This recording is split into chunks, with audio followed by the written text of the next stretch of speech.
Dimanche. mokolo yenga. Ça va, merci. Je crois que chacun de nous a la joie d'être ici. Amen. Est-ce que vous avez la joie? Amen. Si c'est vrai, veuillez le manifester.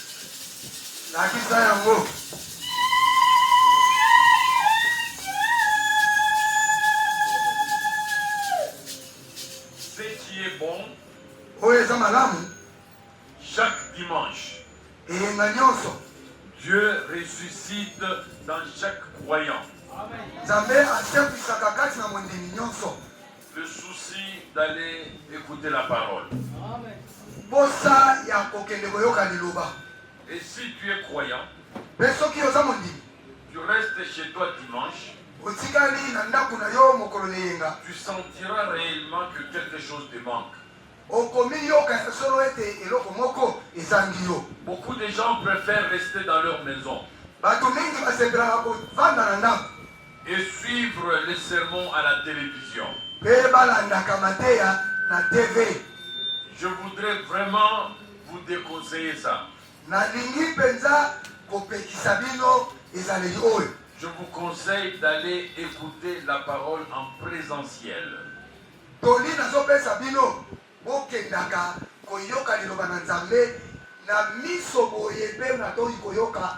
Parce qu'il y a des choses que l'on ne reçoit que par un toucher. Amen. Amen. Amen. Amen. Il y a des choses que l'on reçoit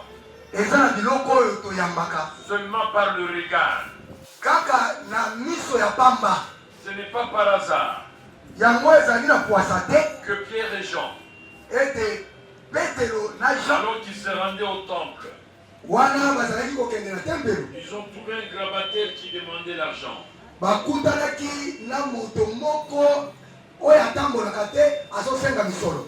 Et maintenant, quand il a demandé l'argent,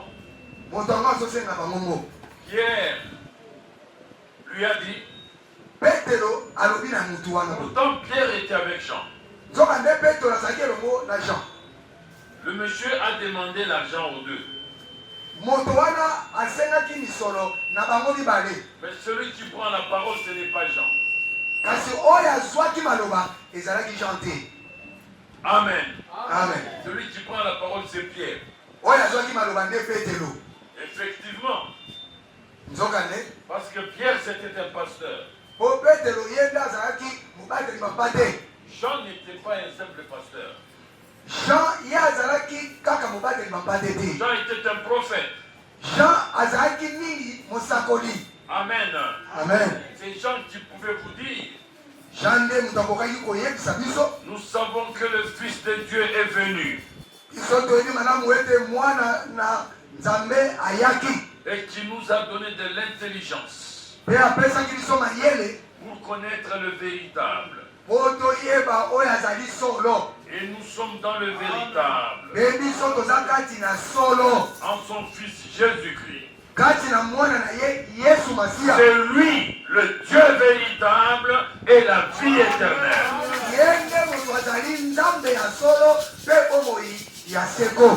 Mais quand Pierre prend la parole, il ne parle pas comme Jean. Pierre, quand il vient, il vous dira, femme, comportez-vous comme ceci et cela. Amen. Amen. Amen. Amen. Quand Pierre vient, il vient pour toucher le cœur des gens. Il vient pour vous donner un comportement. Et ce n'est pas par hasard qu'il pouvait poser la question à Jésus, qui est plus grand parmi nous?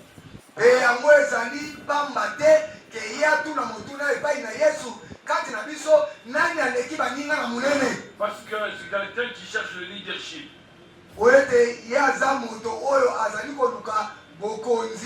Amen. Amen. Est-ce que vous comprenez ces choses? Amen. Et maintenant Pierre lui dit, je n'ai ni argent ni or.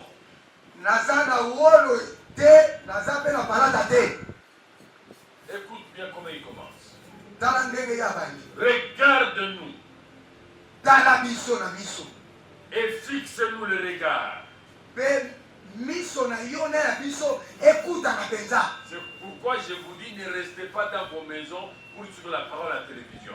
Il y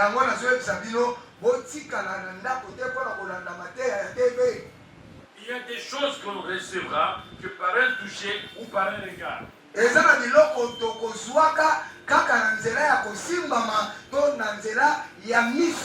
Mais en présentiel aussi, vous avez la communion avec les frères et sœurs, en sorte que le frère qui est à côté de vous est un objet d'aiguisement pour toi. Kasi na koyaka na ndako na nzambe na bomoto boye ezali libaku o ezali kopesamela biso po tokutana na bandeko kati na communion fraternelle po ndeko aza pembeni na yo ye azali moko ya nzela oyo lipamboli na yo ekolekela. Amen. Amen. Est-ce que vous comprenez ça? Amen. Ne vous absentez jamais à l'église disant que je vais sur les sermons à la télévision.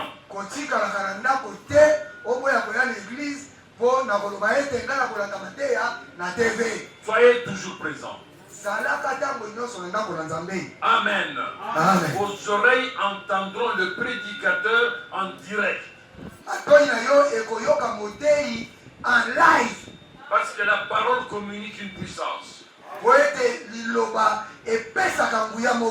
Si je prie pour toi, je t'impose les mains. Je fais les déclarations. Je suis en train de te communiquer la puissance de la guérison. C'est la transmission. La transmission par contact.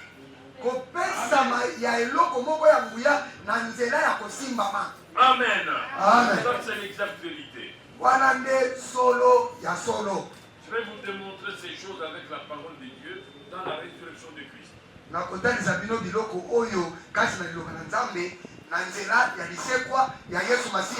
Nous ouvrons Matthieu chapitre 27e.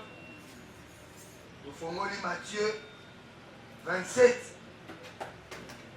52 à 53. Matthieu chapitre 27, verset 52 et 53 de Amen. Les sépulcres s'ouvrirent Nkunda ebele efongwamaki. et plusieurs corps des saints qui étaient morts ressuscitèrent. Beba nzoto ya basantu ebele oyo bakufa esekwaki. Étant sortis des sépulcres, Betango babimi kati na nkunda. après la résurrection de Jésus, Sima ya lisekwa ya nkolo Yesu. ils entrèrent dans la ville sainte Bango nyonso bakotaki kati na engumba esantu. et apparurent à un grand nombre de personnes. Pe bato ebele bamonaki bango boye na miso. Amen. Amen. Amen. Amen. Nous lisons 2 Rois chapitre 4. 2 Rois chapitre 4. Nous lisons le verset 16. Nous sautons et nous lirons le verset 32 à 35. 2 Rois chapitre 4, verset 16. Et ensuite nous lirons le verset 32 à 35. 2 Rois chapitre 4, le 16e verset, le 32e au 35e verset, nous lisons au nom de Jésus. Amen. Amen. Élisée lui dit, Elisa alobi na ye. à cette même époque, Kaka na eloko wana l'année prochaine, mobu ezoya. tu embrasseras un fils. Yo okomema mwana kati na maboko. Écoutez, il ne dit pas que tu enfanteras. Ye alobi te ke okobota. Tu embrasseras. alobi okomema mwana ya mobali na maboko. Les petits détails que vous voyez dans la Bible ne sont pas anodins. Mwa makambo ya mike mike tomonaka kati na Biblia ezalaka pamba te. Pasteur Oscar, Oui, papa. c'est vrai ce que j'ai dit. Au lieu de dire tu enfanteras, il dit tu embrasseras. Nesika yaloba ke okobota yazoloba okomema. Amen. Amen. Amen. Amen. Amen. Et elle dit, Et yalobi non, mon Seigneur, te nkolo na ngai homme de Dieu, moto na Nzambe ne trompe pas ta servante. Attends. kokosa mosali na yo te. Attends. La femme là est en train de dire des choses. Mwasi oyo azoloba makambo mibale. Reprends. Non. Qui? Mon Seigneur, homme de Dieu. Alléluia. Te nkolo na ngai moto na Nzambe. Amen. Amen. Amen. Il y a une différence entre un serviteur de Dieu et un homme de Dieu. Un homme de Dieu, c'est un Seigneur. Amen. Amen. Amen. Un homme de Dieu, c'est un Seigneur. Moto na Nzambe aza nkolo. C'est très capital ça. Eza motu ya makambo oyo. Parce que parfois les gens ont une mauvaise appréhension des choses. O mbala mingi bato basosolaka makambo oyo mabe. Un homme qui parle avec Dieu, un homme qui entend la voix de Dieu, un homme qui a le programme de Dieu pour l'humanité, ce n'est plus un simple homme. Moto oyo ayokaka mongongo na Dans Nzambe. la Bible, on n'appelait pas tout le monde homme de Dieu. Kati na Biblia bato nyonso tu te nde bazalaki kobenga bango bato na Nzambe. Non, Te les hommes de Dieu s'identifiaient directement à Dieu. bato na Nzambe bakangamaki mbala moko na Nzambe. C'est comme ça que vous allez voir les hommes comme Élie, c'était des hommes de Dieu. Élisée, c'était des hommes de Dieu. Yango komona bato lokola Eli lokola Élysée bazalaki penza bato na Nzambe. Un homme de Dieu marche avec la déclaration prophétique. Moto na Nzambe atambolaka na litatoli ya basakoli. Il s'identifie directement à Dieu. Ye amikangisaka mbala moko na Nzambe. Et en ce moment-là, il engage Dieu. Pe na ntango nyonso azali koloba azali mpe kokotisa Nzambe na maloba na Ce n'est ye. pas par hasard que vous avez vu Élie, s'il vous plaît, mettez-vous. Vous avez vu Élie Ezali pamba te tomonaki Eli qui a dit oyo alobaki il ne pleuvra point, sinon à ma parole. mbula ekobeta te loba kaka maloba na ngai ebimi te. Alléluia. Amen. Il n'a pas dit il ne pleuvra point, sinon au nom de l'Éternel. Ye alobaki te ke mbula ekobeta te loba kaka Nzambe aza yawe te. Il ne pleuvra point, sinon à ma parole, et il n'a jamais plu. Kasi ye alobaki mbula ekobeta te loba maloba na ngai na ntina likambo oyo ebimi te. Un homme de Dieu, quand il déclare quelque chose, le ciel va acter, le ciel va valider, et la manifestation aura lieu sur la terre.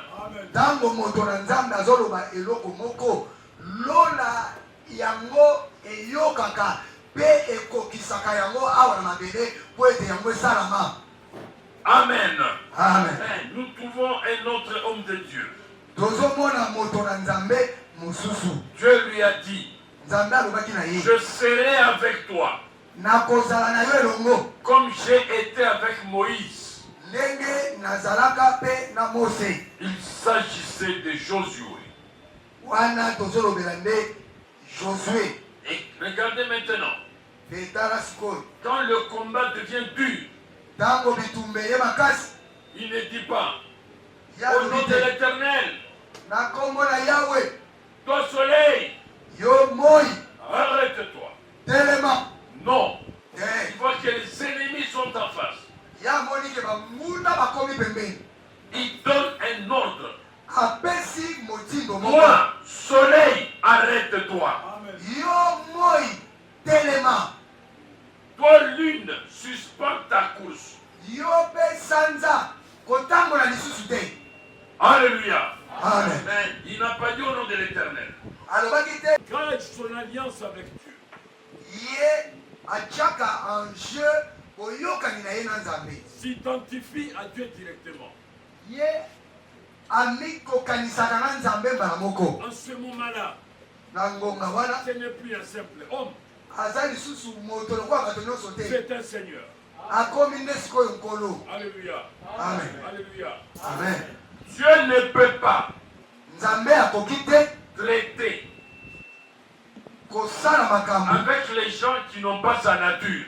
na bato oyo balati lolenge na ye te. Dieu ne peut traiter qu'avec des gens qui ont sa nature. Nzambe akoki kosala makambo kaka na bato oyo baza lolenge moko na ye. C'est la raison pour laquelle, en nous donnant son esprit, Neti na wana ntango Nzambe azopesa biso molimo na ye, il a voulu que nous devenions comme lui.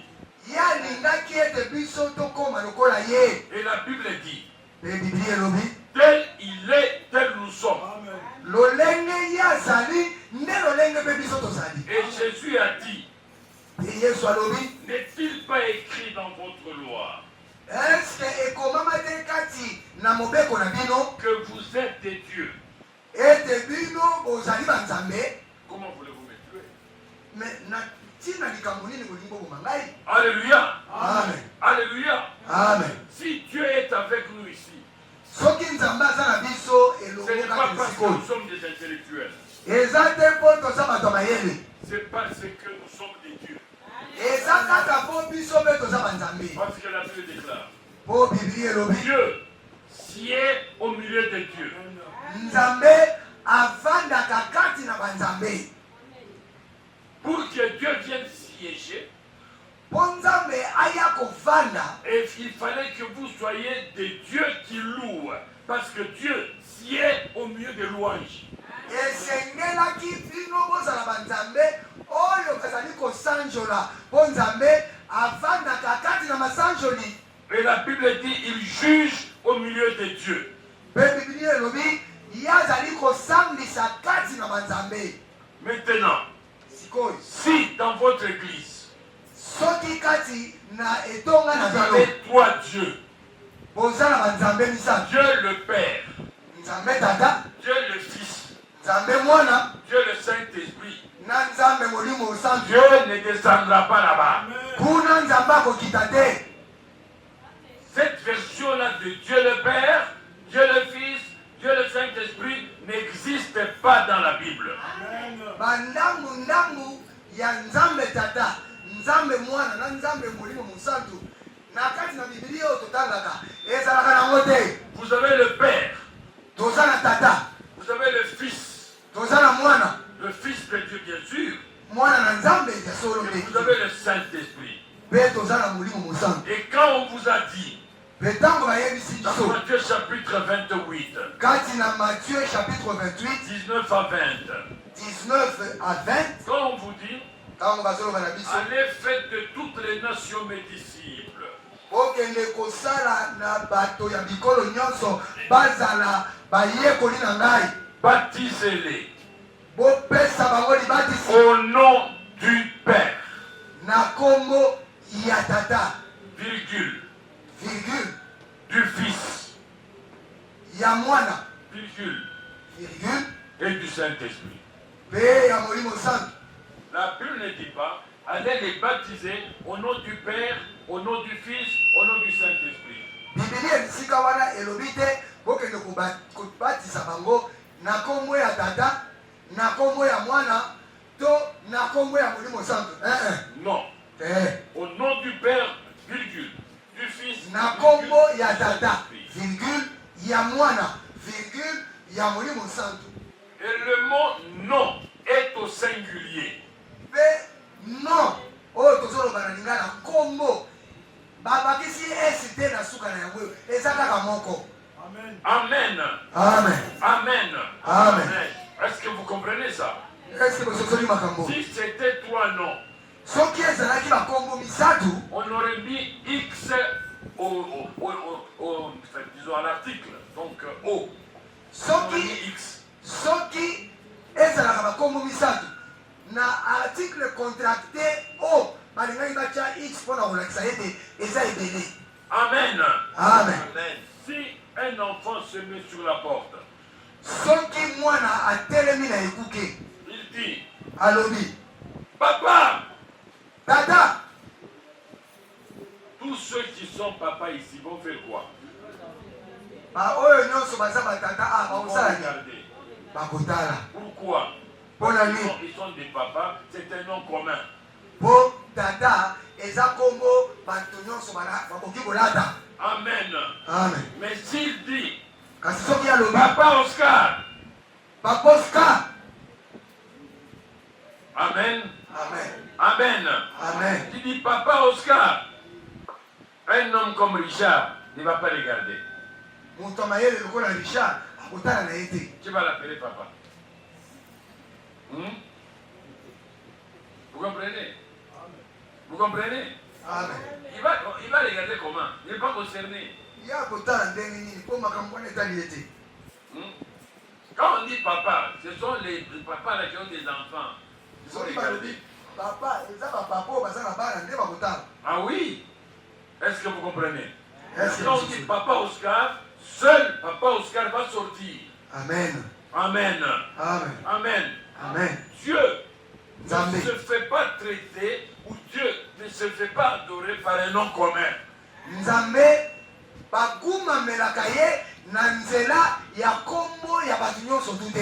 C'est la raison pour laquelle Jésus avait une mission. Yango wana Yesu azalaka na mosala be moko. C'était de nous faire connaître le nom du Père. Mosala ngo ezalaki kolakisa biso kombo ya tata. Amen. Amen. Amen. Amen. Lisez avec moi Jean chapitre 14. Jean chapitre 14.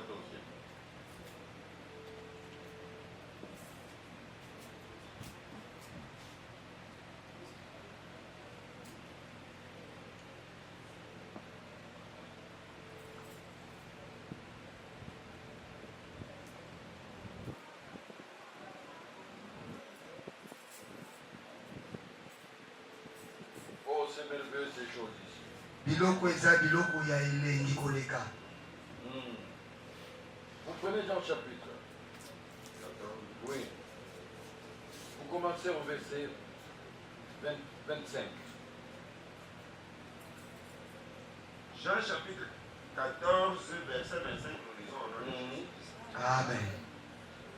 Je vous ai dit ces choses pendant que je demeure avec vous. Oui. Nayebisaki bino makambo oyo wana naza nano kati na bino. Mais le consolateur, l'Esprit Saint, Kasi mobondisi molimo mosantu que le Père enverra en mon nom, oyo tata akotinda na kombo na ngai vous enseignera toutes choses ye akotangisa bino makambo nyonso et vous rappellera tout ce que je vous ai dit. mpe akomatisa na makanisi na bino nyonso oyo ngai nayebisaki bino. Je vous laisse la paix, Natikeli bino kimia je vous donne ma paix. mpe napesi bino kimia na ngai. Je ne vous donne pas comme le monde donne. Nazopesa bino yango lokola mokili epesaka te. Que votre cœur ne se trouble point Mitema na bino etungisama te et ne s'alarme point. Alléluia. mpe yango ebangabanga te. Vous avez entendu que je vous ai dit, Bino boyokaki ete ngai nayebisaki bino je m'en vais nazokende et je reviens vers vous. mpe nazozonga epai na bino. Amen. Amen. Prenez le verset 7e. Si vous me connaissiez, Soki boyebaka ngai vous connaîtriez aussi mon Père. nde boyebi mpe tata na ngai. Et de maintenant, vous le connaissez. Kasi kobanda sikoyo boyebi tata Et vous l'avez vu. mpe bomoni ye. Amen. Amen. Dès maintenant, Kaka kobanda sikoyo vous connaissez mon Père. oyebi tata na ngai. Et vous l'avez vu. Kutu bomoni ye. Mais qui ont-ils vu? Me bango bamonaki nani? Ils ont vu qui? Bamoni nani en réalité? Ils l'ont vu lui. Bamoni ye nde Yesu. C'est la raison pour laquelle il a déclaré dans Jean chapitre 5, Na ntina wana nde alobi na kati ya Jean chapitre 5 au verset 43. na verset 43. Jean chapitre 5, verset 43, nous lisons au nom de Jésus-Christ. Amen. Écoutez-moi bien. Je suis venu au nom de mon Père. Na ye na kombo ya tata na Je ngai. suis venu au nom de qui? Hein? Et puis? Et vous ne me recevez pas. Hein? Kasi bino boboyi koyamba ngai. Si un autre vient en son propre nom, Soki mutu mususu aye na kombo na ye moko, vous le recevrez. bino bokoyamba ye. Amen. Amen. Jésus était venu au nom de qui? Hein? Il était venu au nom de qui? Le nom qu'il portait. Un enfant porte le nom de qui? Mwana ayamba anata na kombo ya nani? Alléluia. Amen. Si Jésus était l'enfant de Joseph, on l'aurait appelé Joseph. Hein? Amen. Amen. Amen. Si Jésus était l'enfant de Joseph, on Soki l'aurait Yesu appelé azalaka Joseph. mwana ya Yosefu, mbele na ngai balatisa ye kombo ya tata Joseph. Mais comment on l'a appelé Jésus? Mais mpona nini babengaki ye Yesu? C'est là qu'il faut comprendre les choses. Nde esika wana esengeli kososola makambo. Mais quelqu'un d'autre est venu en son nom. Vous l'avez reçu, mais lui il est venu au nom du Père. Moto mosusu ayaki na kombo na ye moko boyambi ye. Mais ngai Yesu na ye na kombo na ngai te kasi na kombo ya tata na ngai. Vous ne m'avez pas reçu. Boboyi koyamba ngai. Est-ce que vous comprenez ces choses? Kososola makambo oyo. Matthieu chapitre 1, verset 18 à 23.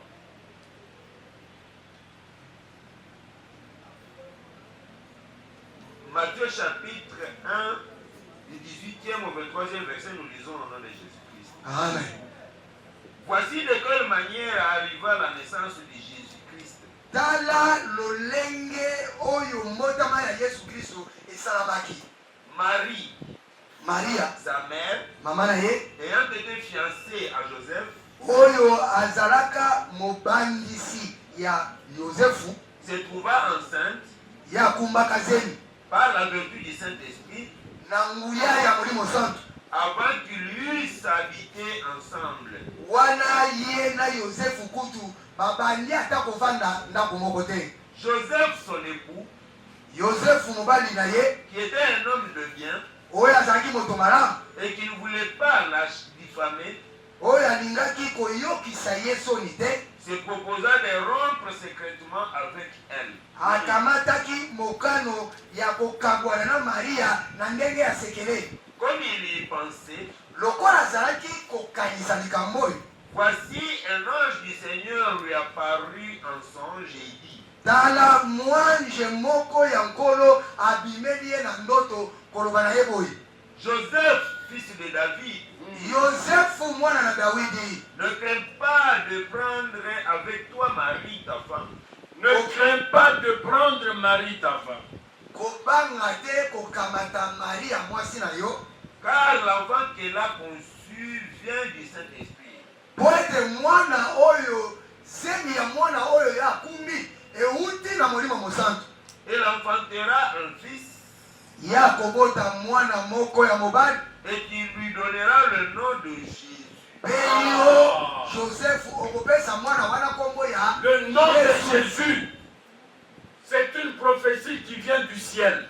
Kombo Amen. na Yesu Ça ne vient pas de la famille de Joseph. ezali lisakoli oyo eutaki na Lola, Ça vient du euti ciel. na libota ya Joseph te. Oui. C'est lui qui sauvera son peuple de ses péchés. Amen. Ye nde moto akobikisa libota na ye na masumu na bango.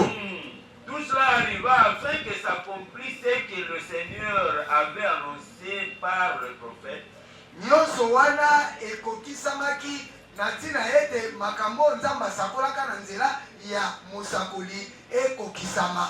Voici, Tala, la Vierge sera enceinte, moseka akokumba zemi, elle enfantera un fils, akobota mwana moko ya mobali, et on lui donnera le nom d'Emmanuel, pe bakopesa mwana yango kombo ya Emmanuele. ce qui signifie Dieu avec Dieu avec nous. avec nous. manuele oyo elingi koloba nzambe kati na biso. Donc cet enfant qui naît, c'est Dieu au milieu de nous. Mwana oyo abotami aza nde nzambe kati na bato. Et ce qui arrive là, ce sont les prophéties qui s'accomplissent. Mpe makambo nyonso ezosalama eza nde masakoli kokokisama. Et dans Ésaïe chapitre 35e, Mpe na Esaïe chapitre 35e au verset 4, na verset 4 la Bible déclare, Biblia elobi dites à ceux qui ont le cœur troublé, loba na baoyo baza na mitema etutami il n'y a pas trois dieux, il y a un seul Dieu. toza na banzambe misato te toza kaka na nzambe moko. Un seul Dieu qui a eu trois dispensations.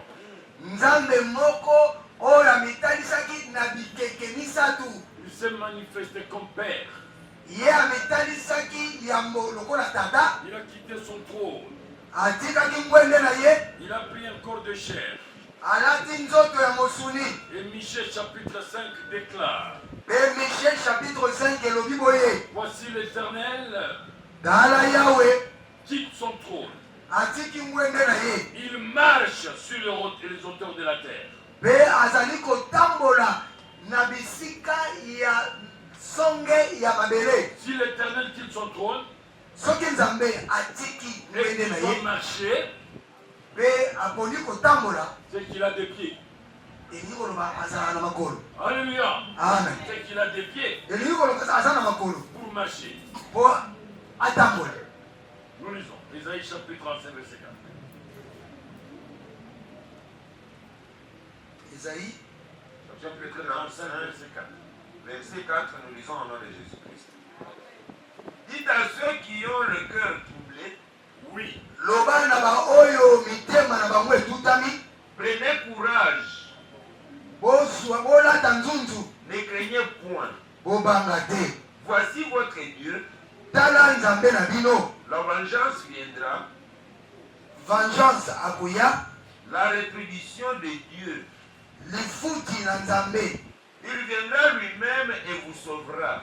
akoya ye moko mpe akobikisa bino. Dieu viendra lui-même et vous sauvera. Nzambe Amen. akoya ye Dieu moko vous a dit mpe que akobikisa l'enfant bino. là qui est né, qu'on va appeler Jésus, c'est lui qui vous sauvera. Amen. Amen. Alléluia. Amen. Est-ce que vous avez compris hein? Est-ce que bino bososoli Il n'y a pas de confusion. mobulu na mitu eza te.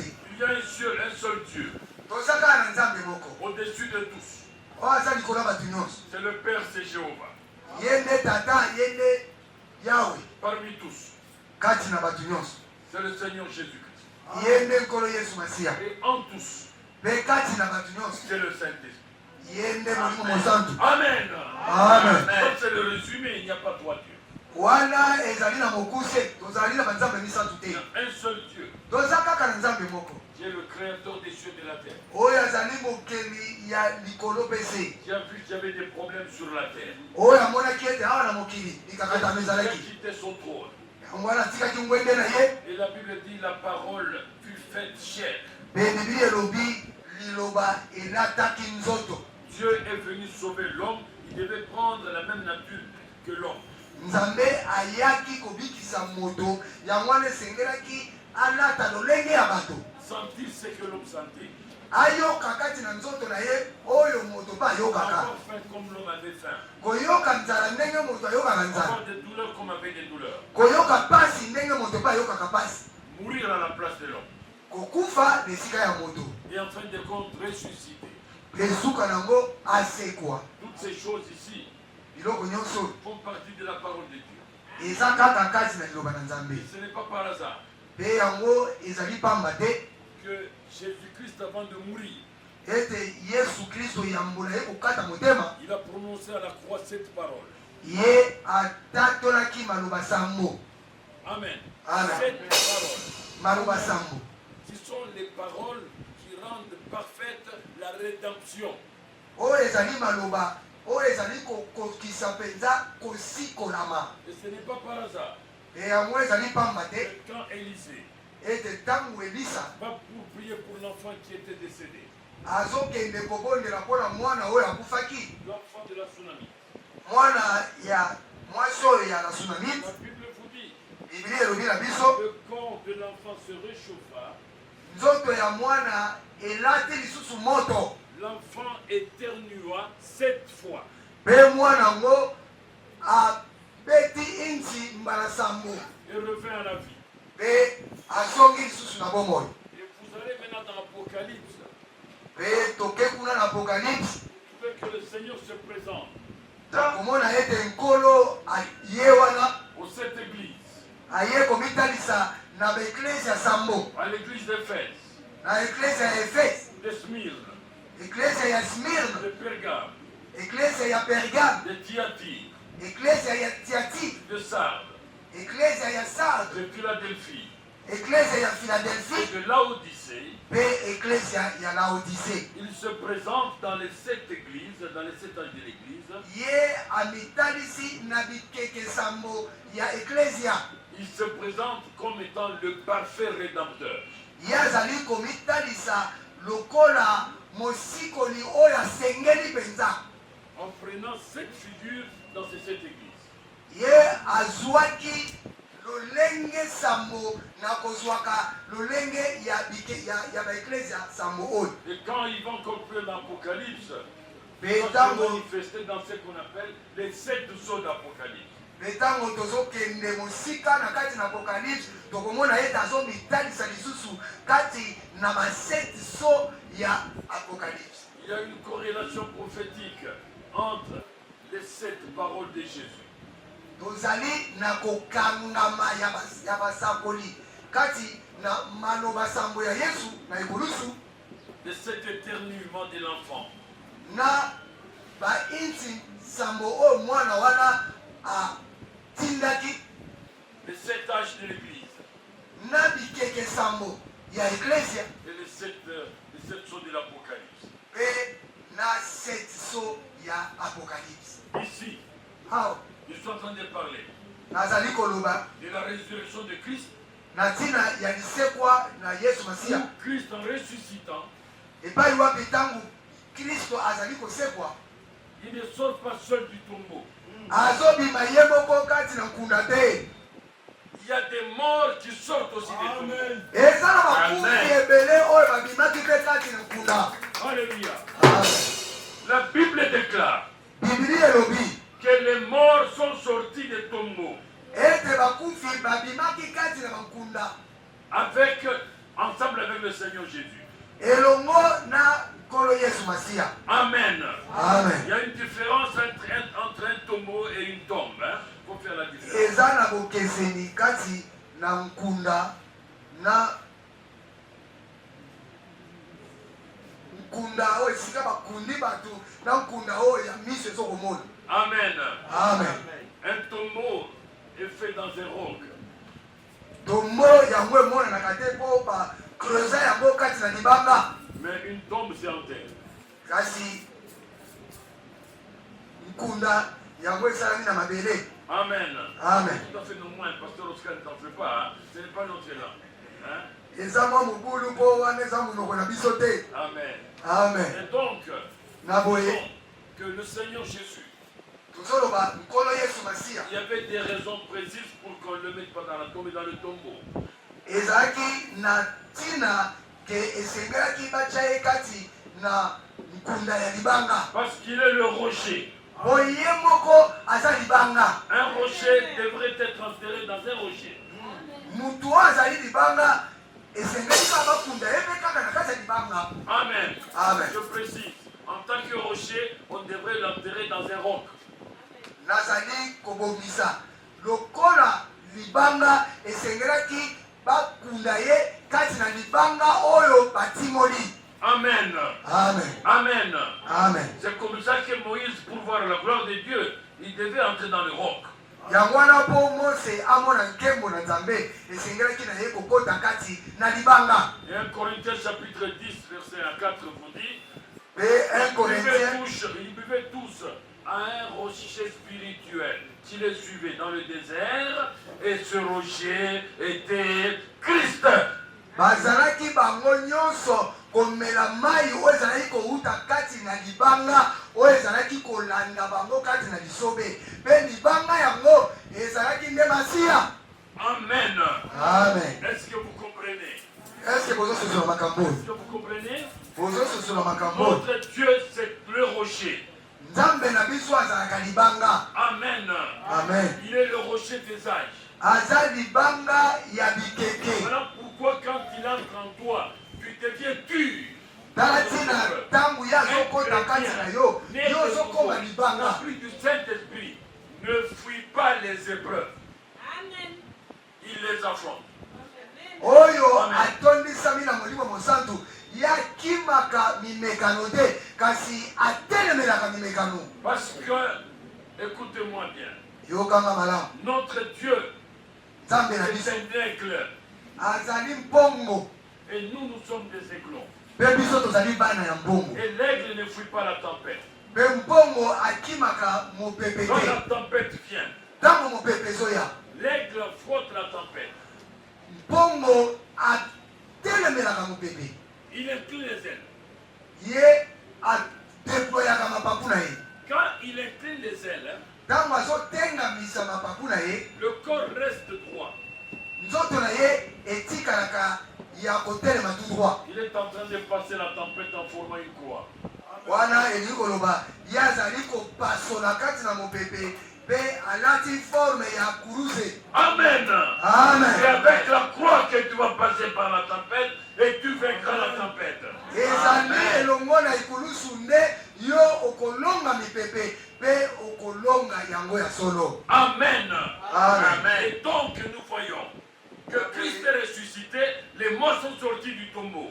awa tozali komona ete masiya asekwi mpe bakufi basekwi mpe elongo na ye. Ça veut dire quoi? elingi koloba nini? Ça veut dire que la mort n'avait plus le monopole de quoi que ce soit sur les humains. elingi koloba ete kufa ezalaki lisusu na bokonzi te likolo ya bato. Amen. Amen. Amen. Amen. Ceux qui sont sortis des tombeaux étaient déjà morts longtemps.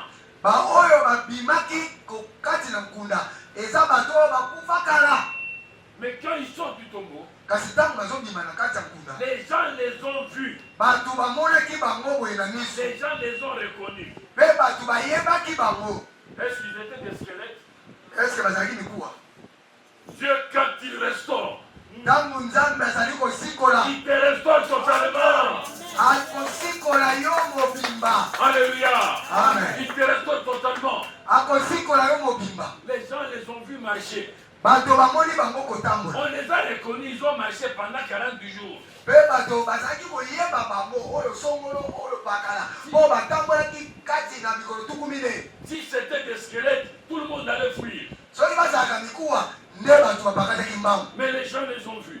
me bato bamonaki bango. Ça veut dire quoi? elingi koloba nini? Ça veut dire elingi koloba que la mort ete kufa avait le dernier mot ezalaki na liloba ya suka sur leur vie. likolo ya mabomoi na Et bango. tout le monde avait constaté leur fin. mpe bato nyonso bamonaki ete bato oyo bakomi na suka na Ils bango ont disparu. mpe balimwaki Ils ont été enterrés. bakundamaki. Tout le monde a signé. bato nyonso batiaki mokoloto. Même les bureaux communaux ezala babiro ya leta avaient signé batiaki mpe mikoloto que nous étions tel nombre de personnes dans cette ville, il y a eu tel nombre de morts, tel nombre de déplacés, ceci et cela. C'était consigné. ete kati na ngumba oyo tozalaki motango songolo mpe motango pakala nde bakufi bamosusu babemboki mpe totikali ota Mais le ekomamaki. troisième jour, nzoka nde mokolo ya misato le ressuscité du troisième jour, mosekwi ya mokolo ya misato un homme de 33 ans, azali mobali ya mbula est tuku sorti misato na du misato tombeau. Est abimi sorti du tombeau. yabimaki kati na nkunda Et les morts ont ressuscité. mpe bakufi basekwi. C'est pour dire, eza mpona quand il koloba est ressuscité, ete ntango il ne s'est pas ressuscité seulement pour lui-même. yasekwaki Il est mpona ressuscité ye pour moko nous te tous. asekwaki mpona biso nyonso. En ce moment, les morts qui étaient dans les tombeaux sont sortis. bakufi oyo bazali kati na nkunda Je babimi déclare ici nazali kotatola awa que tes finances ete placées dans les biso tombeaux sont revenues à la vie. oyo ezalaki kati na La nkunda promotion ezali kati na était bomoi placée dans les tombeaux kotombola est na revenue yo à la vie. oyo ezalaki kati na La nkunda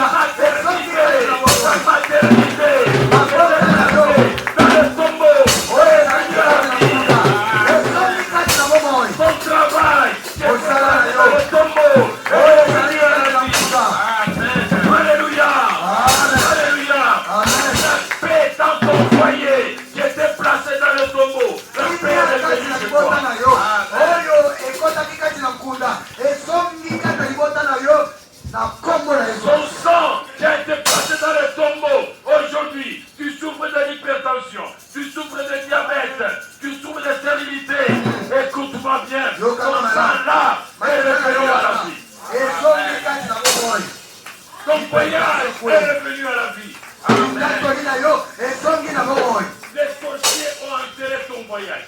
bandoki bakundaki voyage na yo. Les sorciers ont enterré ta prospérité. bandoki bakundaki bozwi na yo. Les sorciers ont enterré ta joie. bandoki bakundaki esengo na yo. Ils ont enterré ta paix. bakundaki kimia na yo. Aujourd'hui, lelo avec la résurrection de Christ, elongo na lisekwa ya masiya est sorti du tombeau. nyonso ebimi kati na nkunda. Tu peux marcher avec joie. okoki kotambola na Tu esengo. peux marcher avec joie. okoki kotambola na esengo. Déclarant que Jésus-Christ est le même hier, aujourd'hui et éternellement. kotambola ete yesu kristo na lolenge moko lobi lelo mpe libela na libela. Alléluia. Amen. Alléluia. Amen. Combattant jusqu'à la mort. Combattant. Combattant jusqu'à la mort. Combattant. Combattant Jusqu'à la mort. je serai combattant jusqu'à la mort. Combattant. Combattant jusqu'à la mort. Combattant jusqu'à la mort. Combattant jusqu'à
promesse de Dieu. ete tozali bana mibali mpe ya basi ya nzambe oyo babotami kouta kati na promese na nzambe. Nous n'existons pas par hasard. Biso tozali koupika na mokili oyo Nous ne croyons na pas par hasard. te. Ata kondima na biso ezali pamba te. Nous avons été prédestinés à cette parole. Biso totindamaki mpo na liloba oyo. Cette parole, tu crois que vers le soir, la lumière paraîtra. Nous sommes les enfants de la lumière du soir. Pole yango ekongenga. La lumière du soir marche avec la parole prophétique. Pole yango kwa etambolaka elongo na liloba ya basakoli. C'est la raison pour laquelle nous avons l'évangile du pourquoi. Yango wana tozali na sango malamu ya pona nini. L'évangile du comment. Sango malamu ya ndenge nini. L'évangile du où et du quand de chaque chose. Pe sango malamu ya wapi pe ya tango nini ya likambo nyonso. Comme cet enfant qui était mort, Lokola mwana oyo akufaki, nous étions aussi morts. biso pe tozaki ya Mais kokufa. Christ est venu. Kasi masi ayaki. Pourquoi? Pona nini? Parce que la résurrection devait avoir lieu Po ete lisekwa esengelaki esalama. afin qu'il récupère nos dossiers dans les tombeaux de Satan. Na ntina ete ye arécupere badossier na Frères biso. et sœurs, il n'a plus aucun dossier chez Satan. Yoka lisusu na dossier kati na maboko na Satana te. Le sang a été versé. Makila esopanaki. Le prix a été payé. Motuya efutamaki. Et aujourd'hui, Pe lelo tu es libre. Tu ne dois rien à Satan. yo oza nsomi pe oza na eloko ya kopesa Satana te. Même les malédictions héréditaires ne t'atteindront plus jamais. Je ne suis pas concerné par les malchances de ma famille, encore moins toi. Libabe ya libota na ngai yango etali ngai lisusu te. Ata yo pe etali yo te. Quand le prophète Élisée Tango mosakoli a Elisa, été appelé, quand l'enfant est décédé, tango babengaki ye na tango mwana akufaki, écoutez-moi bien, yokanga malamu. il y a eu quelque chose qui a eu lieu. Eza na eloko moko esalamaki. C'était le face-à-face. Ezalaki kokutana mbunzu na mbunzu. Un face-à-face qui transmet la vie. Kokutana mbunzu na mbunzu oyo ezali kokotisa bomoi. Dans l'ancienne alliance, Kati na boyokani na kala, nous étions dans l'alliance du dos. tozalaki kati na boyokani ya mokongo. Dieu avait dit à Moïse, personne ne peut me voir et survivre. Nzambe alobaki na Mose, moko te akoki komona ngai lelongi. Dans Kati na l'ancienne bomoi. alliance, voir Dieu en face, c'était mourir. Na boyokani na kala komona Nzambe boye lelongi. Obengami mokufi. Mais dans la nouvelle alliance, Kati na boyokani ya sika. celui qui m'a vu, a vu le Père. Celui qui me voit, qui obéit des paroles, à la vie éternelle. Oyo amoni ngai pe ayoki liloba na ngai aza na bomoi ya seko. C'est pour cela que, Yango wana quand on a appelé Nathanaël, on lui a dit, viens et vois. tango babengaki Nathanael, babengaki ye koloba yaka pe omona. Toi aussi, appelle les autres, dites-leur, venez et voyez. Quand ils viendront ici, ils verront Dieu en action. Parce que le Dieu de plein évangile, c'est Dieu qui parle. C'est un Dieu qui entend, c'est un Dieu qui agit. Tango bakoya bakomona Nzambe, bakomona Nzambe azoloba, bakomona Nzambe azosala kati na bango. Alléluia. Quand Élisée est entré dans la maison, Tango Elisa akoti kati na ndako, il a trouvé que l'enfant était couché. akuti mwana ya kolala ebeli, Il a fait quelques pas. ya tsani mwa bapa Il a marché. atamboli. Donc c'est le Créateur qui est en train de surveiller les choses. Wana nde mokeli azalaki kolandela makambo, Il est en train de prendre possession du lieu. azali kozwa esika wana en possession. Alléluia. Amen. La Bible dit, tout sol que foulera la plante de vos pieds. Makomi elobi esika nyonso matambe ya makolo na yo Je konyata. vous le donne en possession. Napesi yo yango po etokonza Chaque yango. fois que tu es dans ton bureau, Tango nyonso tokota kati na biro na yo, je prends possession de ce lieu. tatolaka maloba oyo nazwi esika oyo na mokonzi na ngai. Tu arrives dans les environs de ton bureau, quand tu es dans des marchés là, déclare, je prends possession de ce lieu, aucune chose mauvaise ne pourra se manifester ici. Au nom de Jésus-Christ de Nazareth. Amen. Amen. Amen. Vous devez déclarer, bosengeli kotatolaka mo L'écriture, eza le likomi sol mobimba que foulera la plante de vos pieds. Je vous le donne en possession. ezali mabele oyo yo batambela yo enyati nzambe apesi yo yango mpo yo okonza yango. Amen. Amen. Maintenant, qu'est-ce qui s'est passé? sikoyo nini esalami? Élisée s'est couché sur l'enfant. elisa amilandisi likolo ya mwana, Sa bouche sur monoko la na bouche de ye l'enfant. etutani na monoko ya mwana, Ses yeux sur les yeux de l'enfant. miso na ye atutisi yango na miso ya mwana, Ses mains sur les mains de l'enfant. maboko na ye mpe asimbi maboko ya mwana. Pourquoi mpo na nini devait-il mettre sa esengelaki bouche na ye kotya sur la bouche de l'enfant? monoko na ye likolo ya monoko ya Parce que mwana? le mort ne parle pas.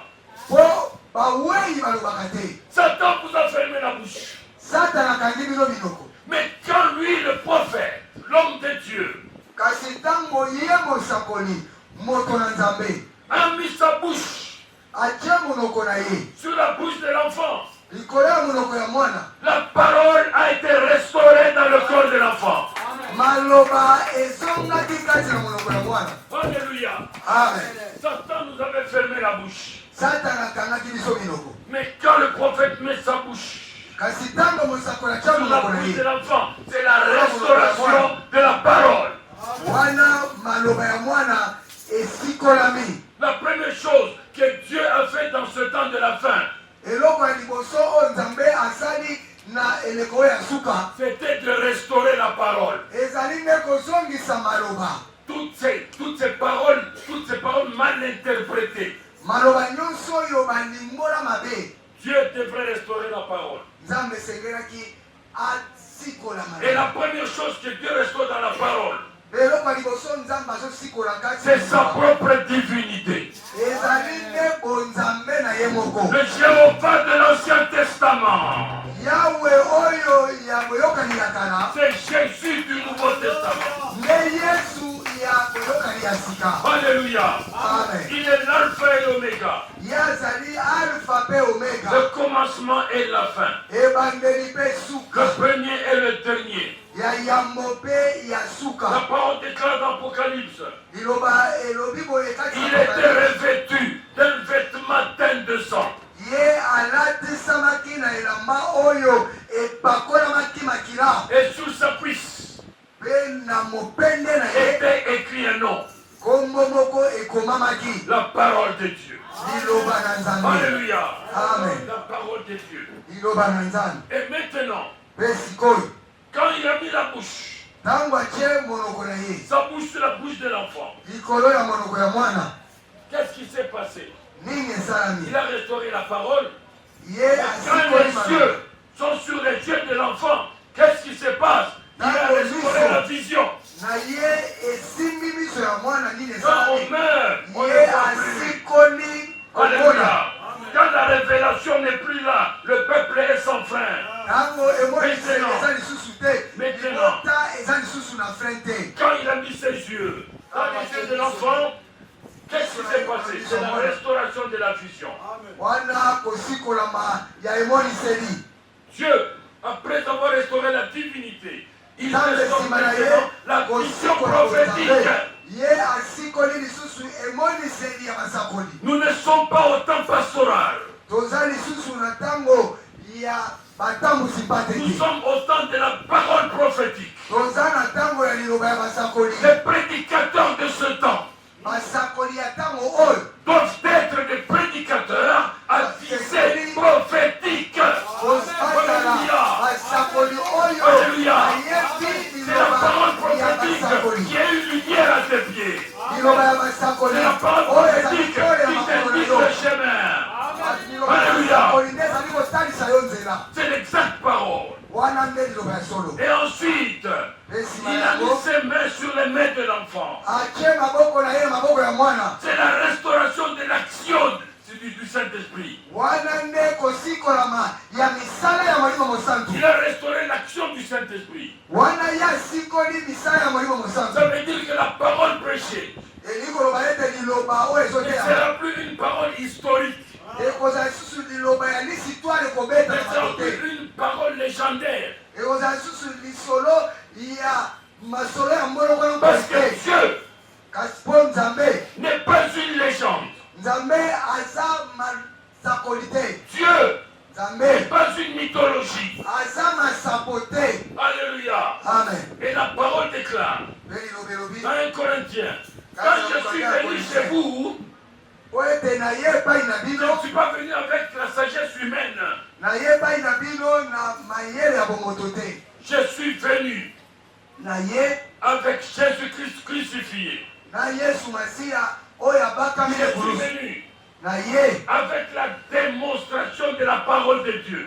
na kotalisa ya misala ya liloba na nzambe. Car ma parole kati na liloba na ne ngai consistait pas liloba na ngai seulement dans ezali te, des discours persuasifs, ezali kaka liloba ya mais dans la masese te, démonstration de la puissance de Dieu. kasi eza liloba ya kotalisa nguya na nzambe. Après ces choses, nsima na makambo oyo l'enfant éternua 7 fois. C'est pour vous dire, c'est la perfection.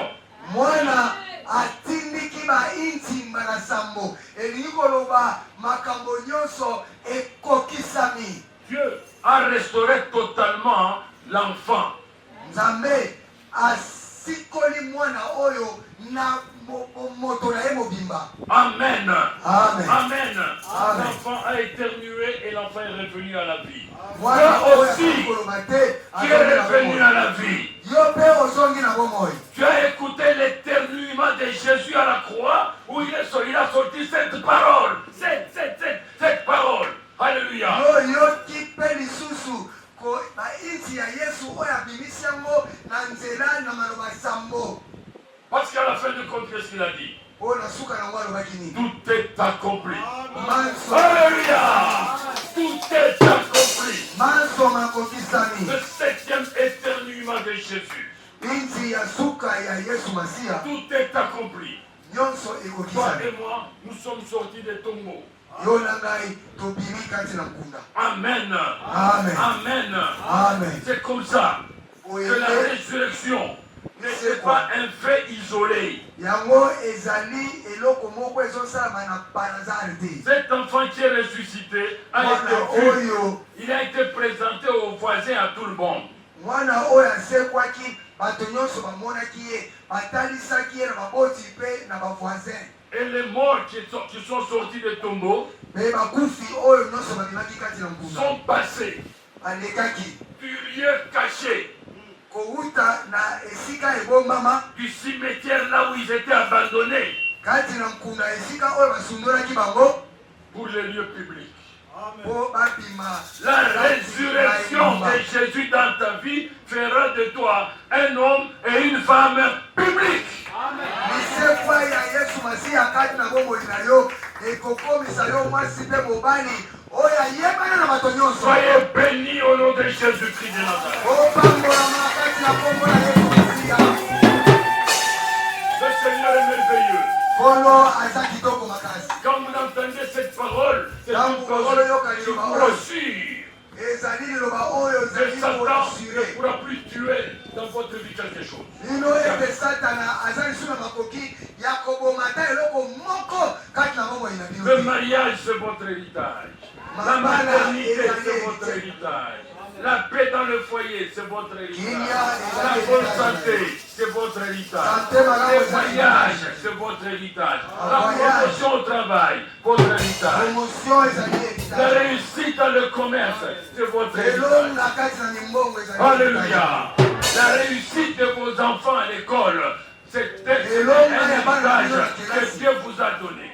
ezali héritage oyo Dieu. apesi bino. Notre Dieu, qu'il bénisse tous les enfants ici. tika nzambe na biso Bénisse tous les apambola frères. bana nyonso twa Qu'il bénisse tous les étudiants. Au nom de apambola basali Jésus-Christ de nyonso Nazareth. na kombo na Nous yesu chantons pour la masiya. gloire du Seigneur. Nous mettons debout. Après la chanson, nous allons invoquer le nom du Seigneur. Nous chantons pour la gloire. Un cantique de victoire.